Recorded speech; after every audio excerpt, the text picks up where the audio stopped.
Hey everybody, welcome back to Ryan Makes Sense. Today we are reviewing a video requested by a viewer. This is ticker symbol VRT, Vertiv Holdings Company.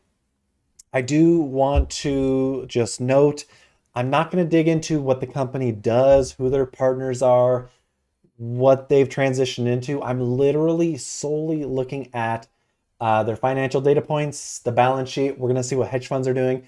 I'm going to run my little calculation to see what the desired target price of the stock is, um, and many more.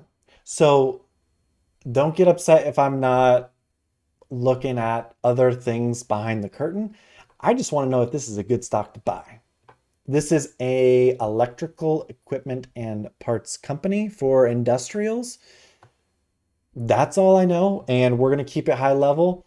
If someone brings me a potential opportunity or investment, I have to look at the numbers. I don't care if it's an ice cream truck or Elon Musk's 14th startup.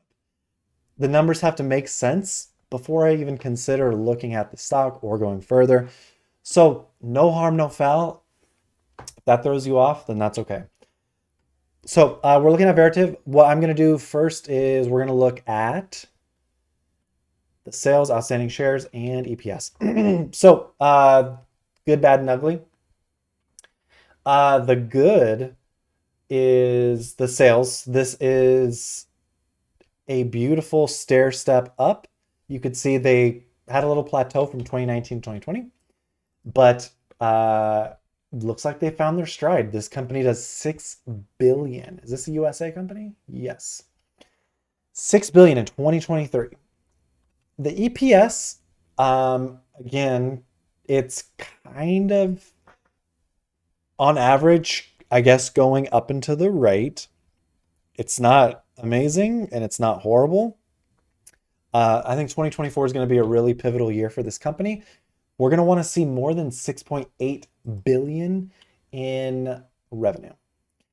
The good thing is they had earnings, so their first quarter revenue is going to give us a good look into what to expect for the next 3 quarters. And we'll also look at guidance because that's going to be important. One thing I do not like is back in 2019, there was 118 million shares. Fast forward 4 years, and that amount has tripled to 381 million shares. So, not really cool when you dump all that on your retail.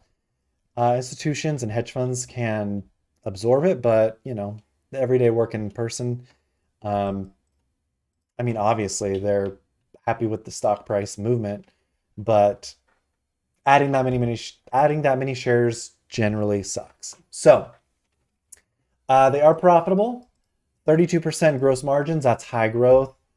Looks like insiders are selling. The PE is very expensive. This is the PE is higher than Nvidia right now. This stock has gone up 14 out of the last 15 months. Um, just personally, I think it needs a breather before I think about any position. I mean, everything is in favor for the Bulls here. I mean, very hot RSI. This just needs to cool down. This needs a cool down period, man. Um, what is the cool down period, you ask? Let me tell you. Let me tell you. So right about there. Okay. I'm not saying $24 is the end all be all. I'm just drawing patterns here, brothers and sisters. Um, we're gonna draw some more.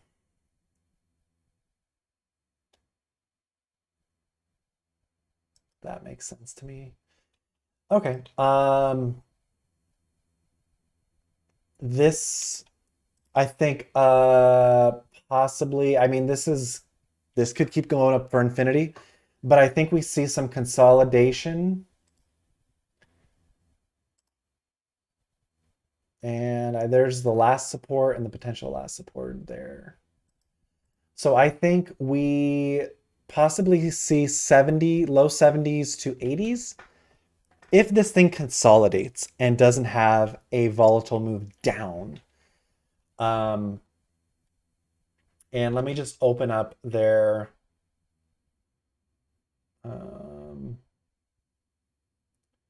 they had earnings on the 24th.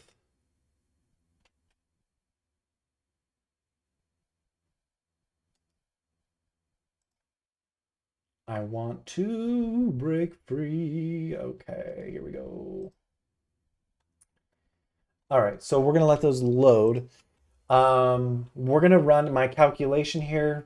If you're new to the channel, I created this calculation. We had financial resources come into this microcap company. I used to work at every 100 million in sales was equivalent to $1 stock price. Add in the market cap if it's over 1 billion. In this case, it is over 1 billion. So we have 36 billion 240 million. Correct mundo. Plus 404 million in income. Plus 6 billion 980 million in sales. Good for them. They do have a slight dividend. Okay. So now we're going to go down and look at cash and debt. So 43 billion, that is pretty good. Balance sheet quarterly, and it's in USD. Yes. All right.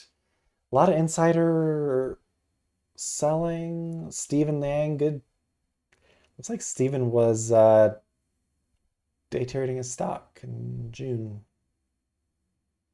Maybe. Or these were planned buys and sells. I don't know. Okay. Total assets 7.5 billion. Total liabilities 6.1 billion. That's a $1.4 billion buffer. That's pretty close. Assets dwarf liabilities not by much, so there's that. Oh crap, I just got rid of our number. Here we go. This was what we wanted. So we're gonna have this plus 280,500,000 in cash. Total debt. What the heck? Okay. Is it?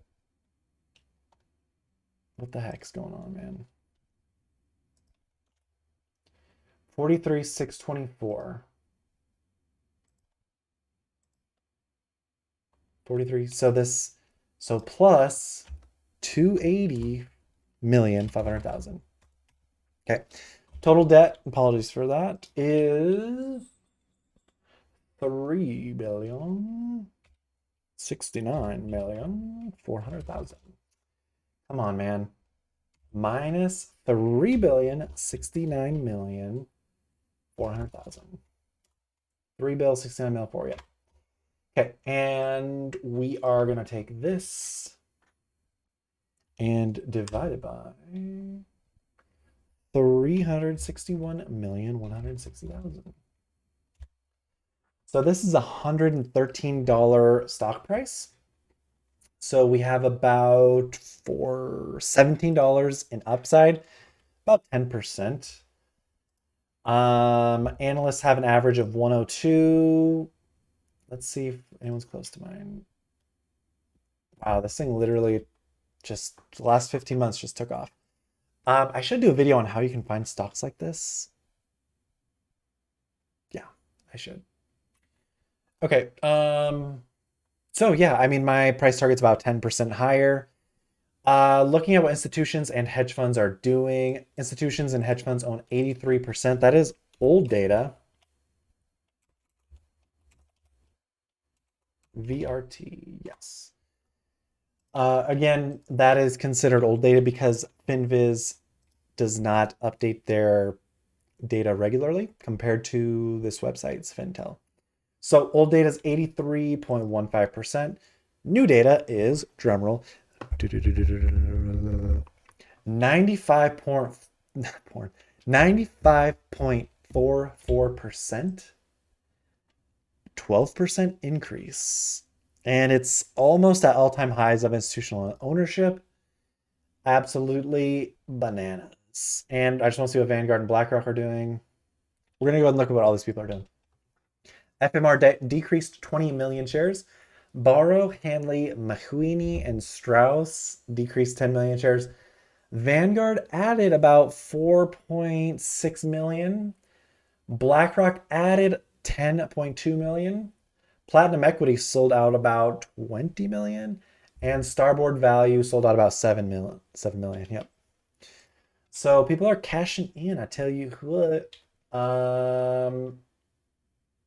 Well, Platinum Equity and Starboard are probably kicking themselves because they sold right before the big move.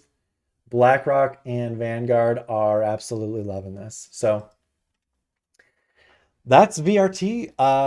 My calculated price target is 113. Again, that's based off of a lot of institutional investment here. This could change if one of the big boys or girls drops some money, drops or sells some stock. So I think based off my calculation, 113. I think this stock, just personally, this is just me personally as a human being, this needs to consolidate. If this is going to be a healthy stock long term, give us some consolidation, give us some supports and resistances. Let the company continue to show if they're going to grow as much as they think. Let's go ahead and see what we got here. They've got a $6.3 billion backlog at the end of Q1.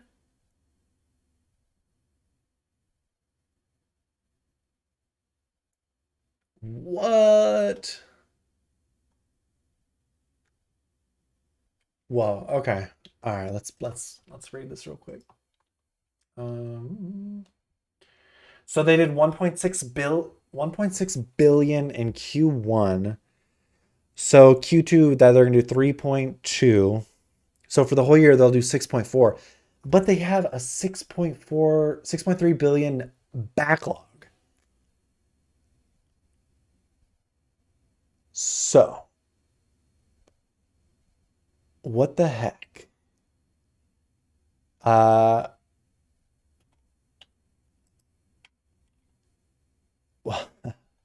wow. So this company I think is might go higher. As crazy as it sounds, it needs to consolidate.